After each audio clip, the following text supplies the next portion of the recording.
Watu waliofariki nchini kufuatia mafuriko ya wiki jana imefikia 62.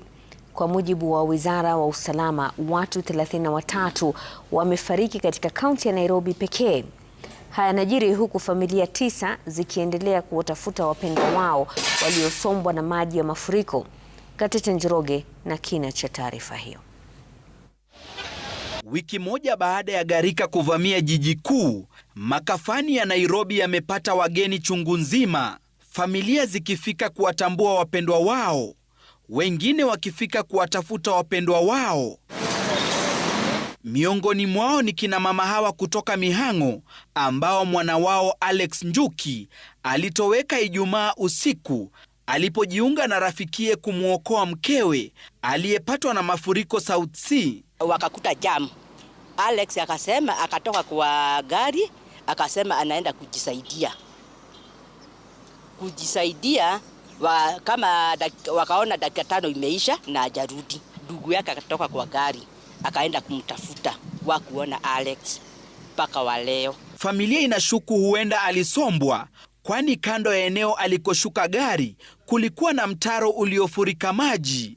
Juhudi za kumtafuta zilielekezwa kwenye hospitali, vituo vya polisi na makafani. Yani ametafutwa Mama Rusi, Kenyatta, na tumemtafuta mpaka polisi, na hakuna mahali tuko na information yoyote.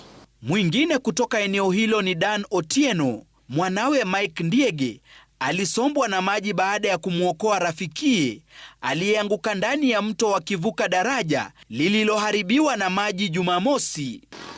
Akashika mawe, lakini akaita huyu mwenzake huyo Roni amsaidia amtoe.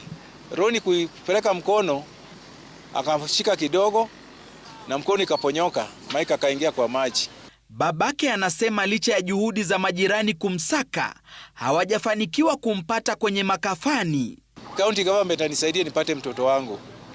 County government anisaidie, president wangu Dr. William Samoei Ruto nisaidie nipate mtoto. Niende nisike Rarieda. Wawili hao ni miongoni mwa watu 9 waliosombwa na maji na bado hawajapatikana wiki moja baadaye.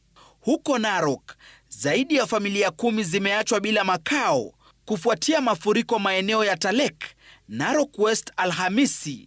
Mafuriko pia yaliathiri juhudi za kutafuta miili ya watu 3 waliosombwa na maji wiki 2 zilizopita. Idadi ya watu waliofariki kwenye mafuriko imefikia 62 nchini.